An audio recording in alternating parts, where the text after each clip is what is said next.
Hello tout le monde, j'espère que vous allez bien. Alors aujourd'hui on va parler de mes nénés.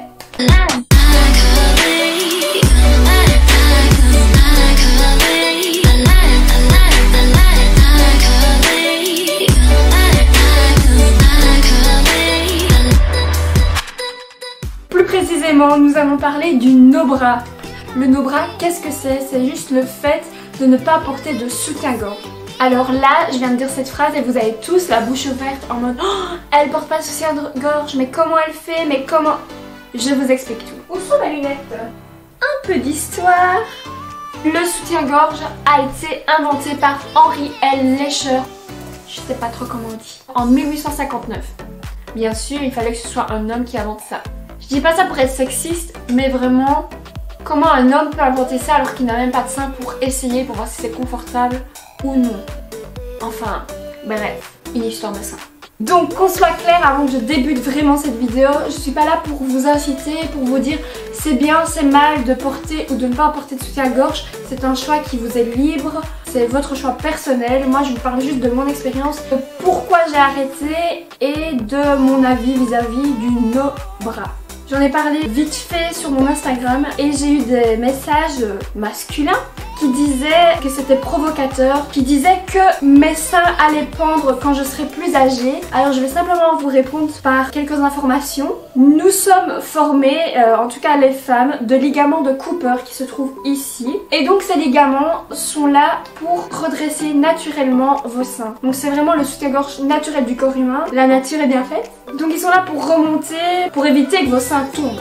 Donc non, je n'aurai pas les seins qui tombent à cause du no-bra.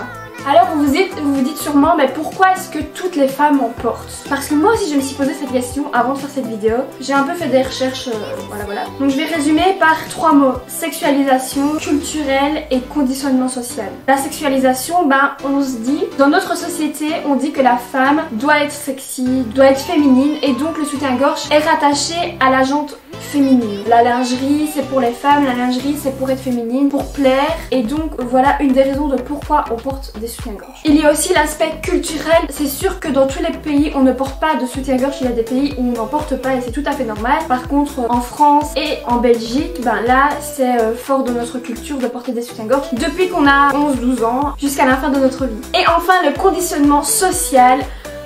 Nous sommes conditionnés depuis plus jeune à dissimuler ce sein, à les cacher de la vue de tous. Alors je dis pas qu'on doit se promener les seins à l'air devant tout le monde dans la rue, mais je pense que ça doit être un choix de porter ou pas des soutiens-gorge et qu'on n'a pas le droit de nous obliger à en porter. Mais tout le monde le fait sans vraiment se poser de questions. Ah ma fille elle a 12 ans, maintenant elle met des brassières puis elle mettra des soutiens-gorge. Et personne ne réfléchit à pourquoi on fait ça, à pourquoi c'est juste soutien-gorge, soutien le sein. Mais c'est totalement faux vu que nous avons des ligaments de Cooper qui sont là pour soutenir notre poitrine, pour la redresser. Ah oui, j'ai oublié de dire que si les ligaments ne sont pas stimulés, vu que depuis notre tendre enfance nous mettons des soutiens-gorge, ils s'atrophient.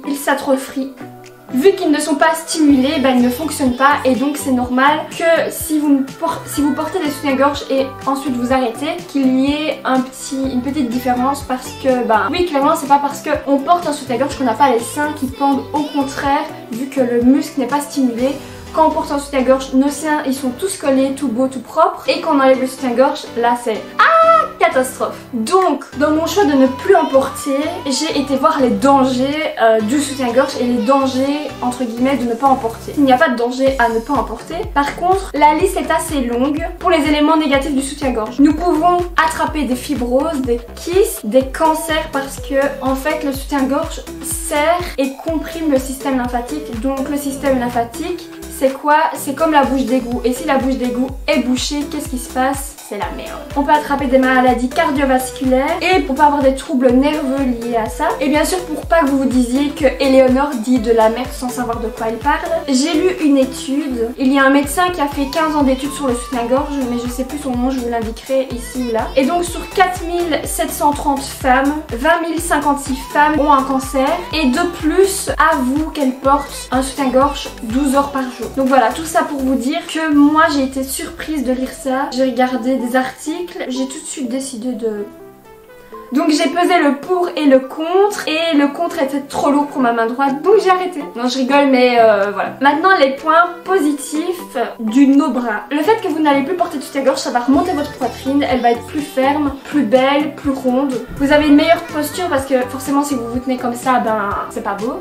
Si vous vous tenez comme ça, c'est déjà plus esthétique. Bien sûr, c'est une économie d'argent parce qu'on sait tous qu'un bon soutien-gorge, ça coûte minimum 30 €. Moi, je suis pas une grande dépensière et maintenant, j'ai un peu plus d'argent.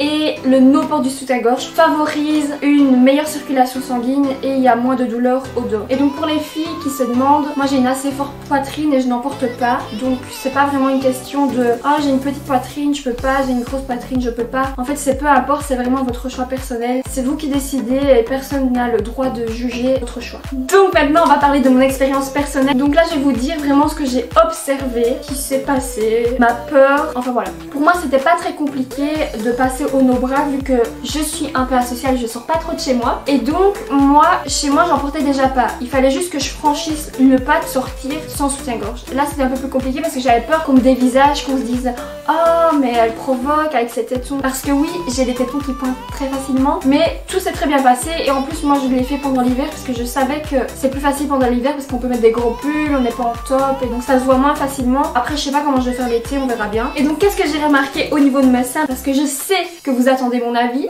Donc là clairement mes seins sont remontés, ils sont plus recentrés, ils sont plus ronds, plus fermes et franchement j'ai beaucoup moins de nœuds musculaires, je suis beaucoup moins tendue et en fait on se sent libre. Tu rentres chez toi, t'as même pas besoin d'enlever ton soutien-gorge et de faire oh, délivrance, c'est déjà bien. Donc franchement essayez si vous en avez l'occasion. Je suis pas là du tout pour vous inciter comme je l'ai dit au début de la vidéo, mais si vous pouvez le faire, essayez, du moins quand vous n'êtes pas chez vous parce qu'on sait que le port du soutien-gorge trop longtemps augmente le risque du cancer du sein, donc au moins chez vous l'enlever, il n'y a personne qui vous voit, vous êtes tranquille. Donc voilà, je vais m'arrêter ici. J'espère que ma vidéo t'aura plu, j'espère qu'elle était pas trop longue parce que je vois pas depuis combien de temps je parle mais je pense que c'est assez long. N'hésite pas à t'abonner, ça me ferait vraiment très plaisir. N'hésite pas à liker, à partager, enfin tu connais la chanson. Je te souhaite une excellente journée et je te fais des gros bisous.